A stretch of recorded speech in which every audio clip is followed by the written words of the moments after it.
welcome to SVG-TV News for Friday, 14 September 2018.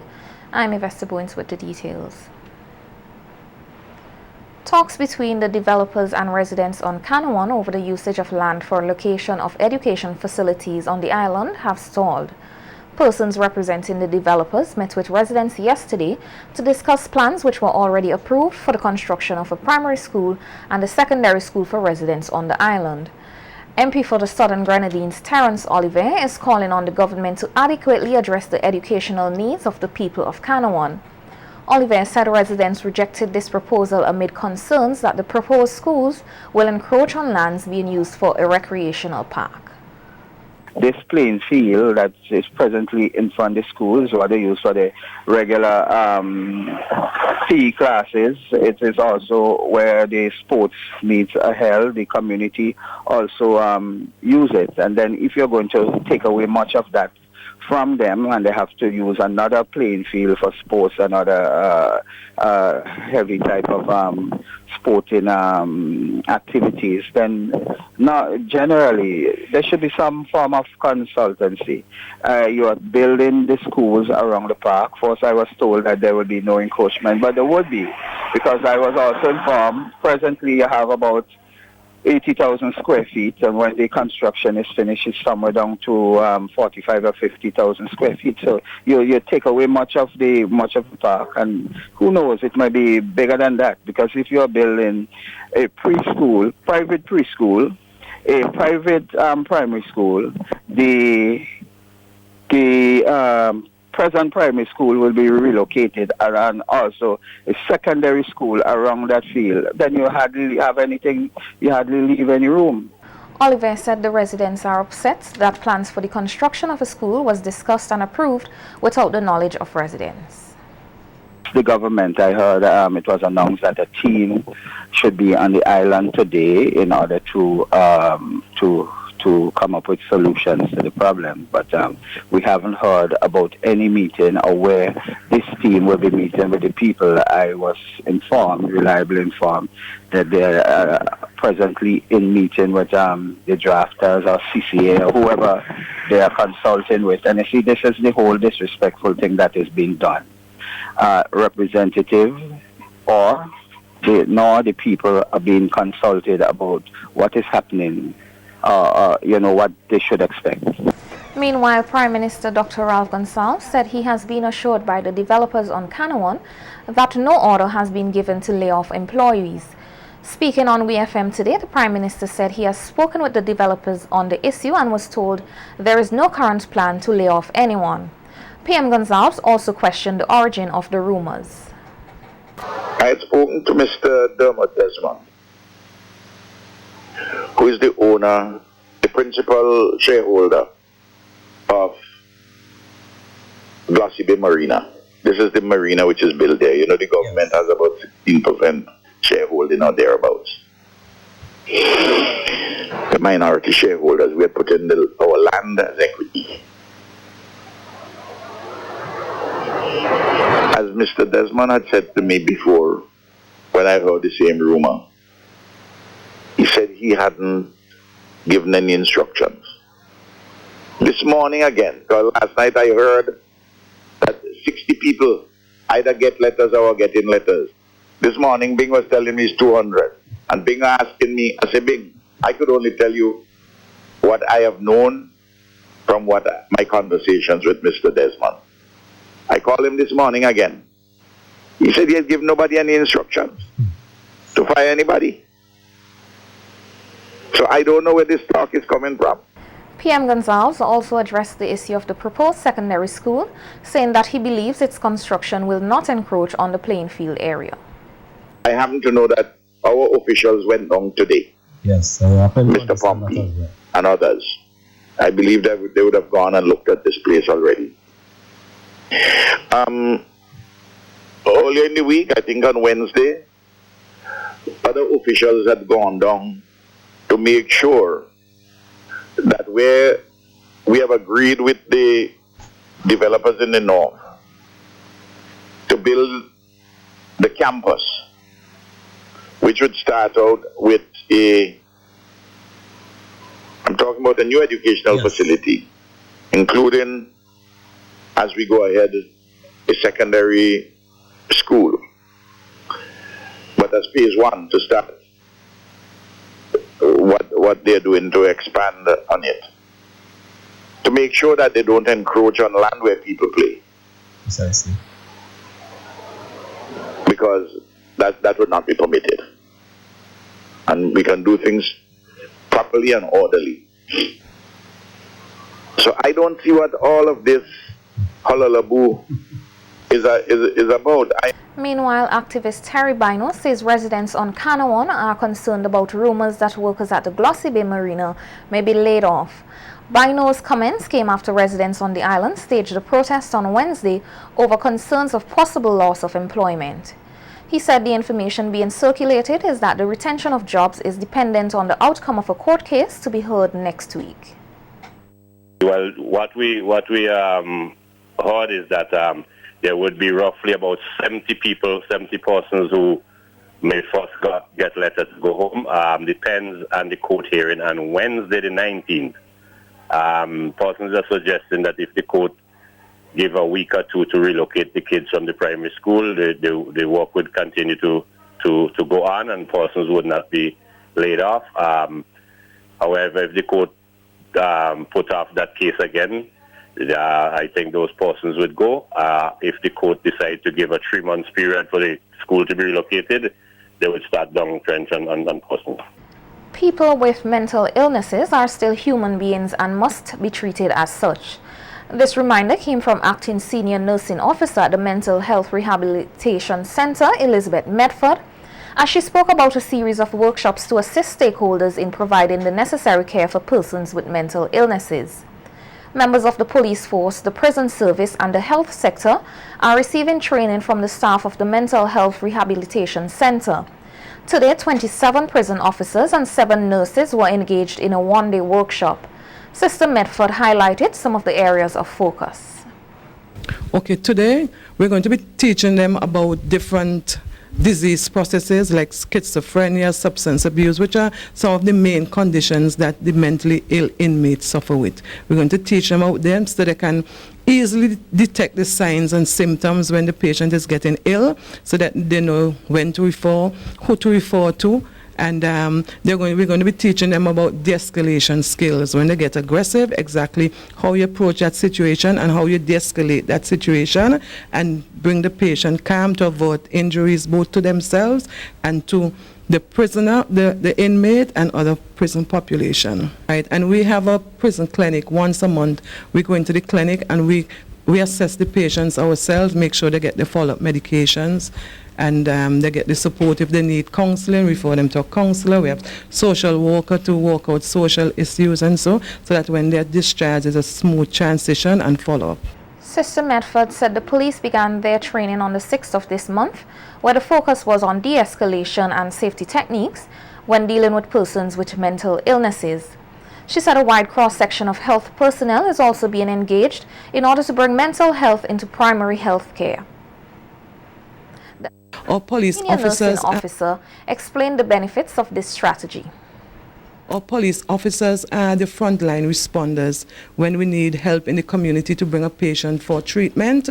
So we want to make sure that they're properly trained so that the patients would receive the level of care that they deserve at that time. In addition to that, we are having our reintegration symposium next week, Tuesday, Wednesday, and Thursday at the Ministry of Health, and we will be training all the district medical officers, all the district nurses, the health nursing supervisors, counselors, social workers, to deal with the reintegration of mental health into primary care. What will be their role? Because what is going to happen, the mentally ill patient will be able to access care in every district clinic without discrimination. We know about the stigma that is attached to mental health, and sometimes that is the biggest barrier to care for the mentally ill. So they'll be able to just transition into the routine at the district clinics and receive the care that they need, because these district clinics, health nursing supervisors, they will be trained in the care of the mentally ill patient, their follow-up, their medication regime, when to refer, and things like that. Meanwhile, Superintendent of Prisons Brenton Charles said there are a number of persons with mental health issues behind bars, and he welcomed the training. Of course, I mean, we have a number of situations that we could probably point to where mentally ill people would have had their eruptions and so forth, maybe injuring other inmate, maybe staff getting involved, and that sort of thing, you know. And we've been clamoring for this sort of thing for quite some time, and it's here now. And like I said before, from here on, I'm hoping to see a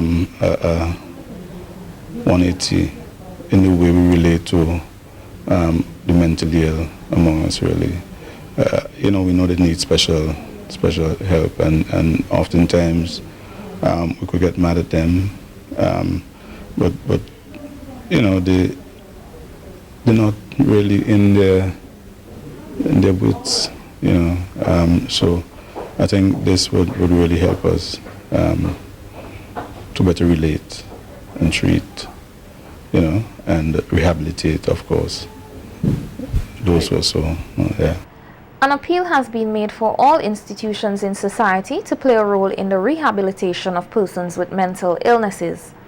Acting Senior Nursing Officer at the Mental Health Rehabilitation Center, Elizabeth Medford, told SVG-TV News today that persons suffering from mental illnesses have the same emotional needs as anyone else, and institutions such as the family and the church need to help them fulfill those needs.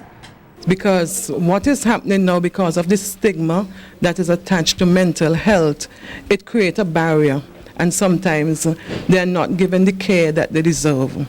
They are labeled as crazy, so because of that, they're not there to support them, right? And one of the main things is really the love, for them to feel that they are loved and that they belong to some family structure.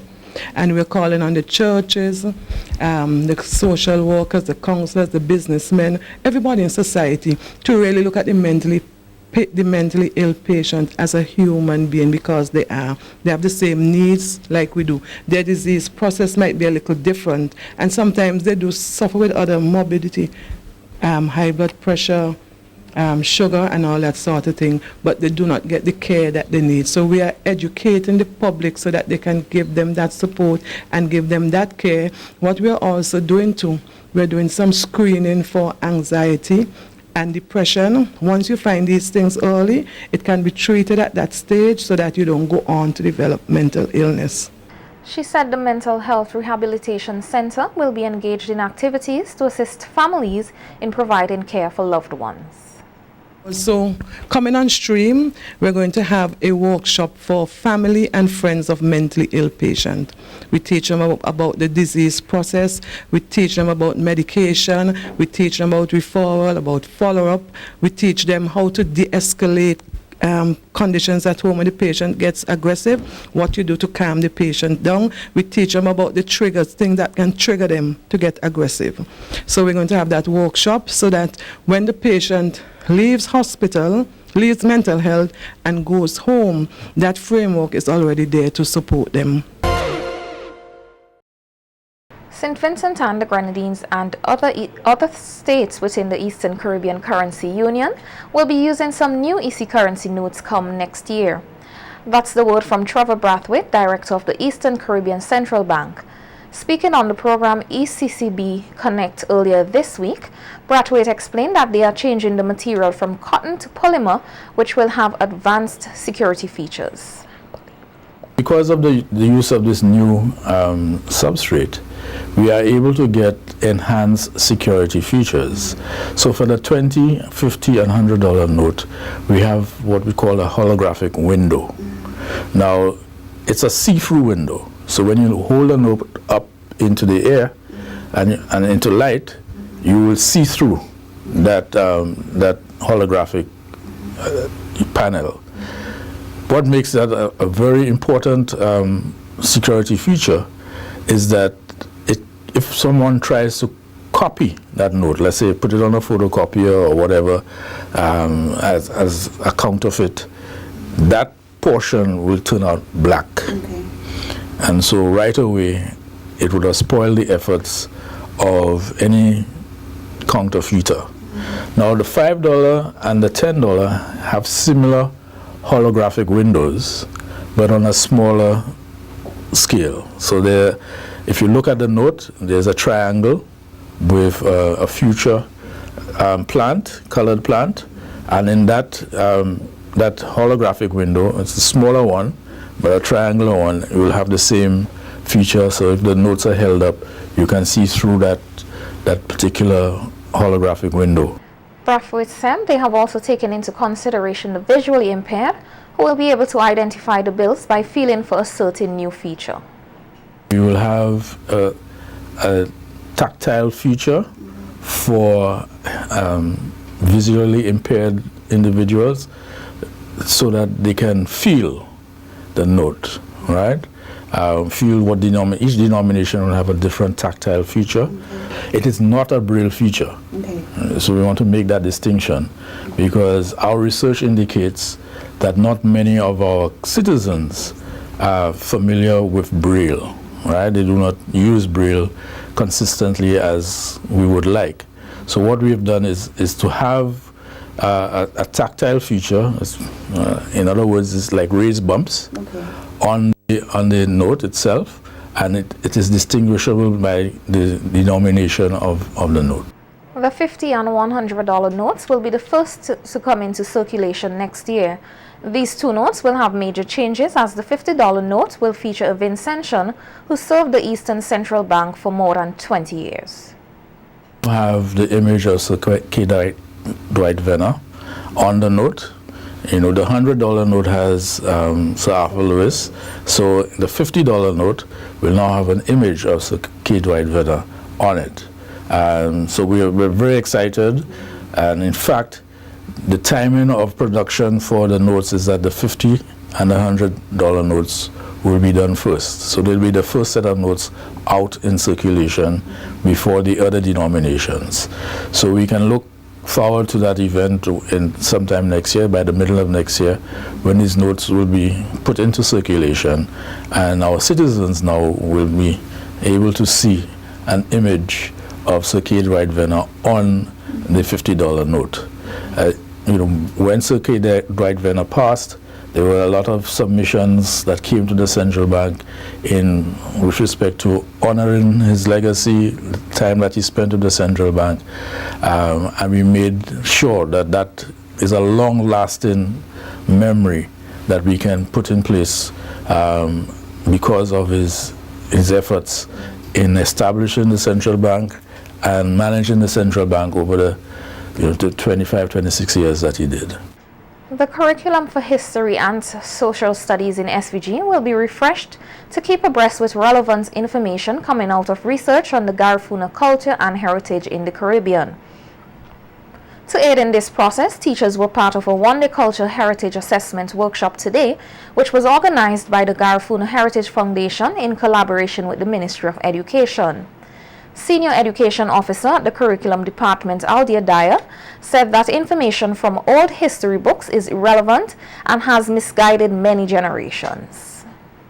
Some of the propaganda that has become so ingrained in our society that people now take it as fact.